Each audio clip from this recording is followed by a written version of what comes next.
Yes sir. Goa CM ಅವರು ಭೇಟಿಯಾಗಿ ಬಂದಿರಿ.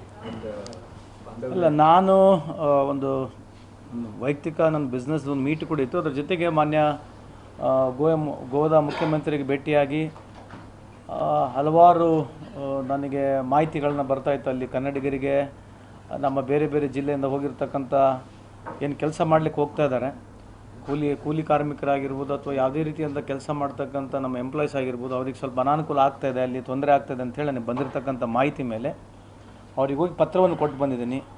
ಸ್ವಲ್ಪ ನಮ್ಮ ಕನ್ನಡಿಗರ ಮೇಲೆ ಯಾವ ರೀತಿಯಲ್ಲಿ ಏನನ್ನ ತೊಂದರೆ ಆದರೆ ಸ್ವಲ್ಪ ತಮ್ಮ ಗಮನ ಇರಲಿ ಅಂತ ಹೇಳಿ ಅವರಿಗೆ ಒಂದು ಪತ್ರ ಮುಖಾಂತರ ಮಾಹಿತಿಯನ್ನು ಕೊಟ್ಟು ಬಂದಿದ್ದೇನೆ. ಕುಂಭಮೇಳದಲ್ಲಿ ಕನ್ನಡಿಗರು ಎಲ್ಲರಿಗೂ ರಾಜಸ್ಥಾನ ಮತ್ತು ಅಲ್ಲಿಗೆ ಉತ್ತರ ಪ್ರದೇಶ ಸರ್ಕಾರ ನೀವು ನೋಡ್ತಿದ್ದೀರಾ, ಇದು ನ್ಯೂಸ್ 88 ಕನ್ನಡ, ಸುದ್ದಿಯ ಜೊತೆ ಸದಾ ನಿಮ್ಮೊಂದಿಗೆ.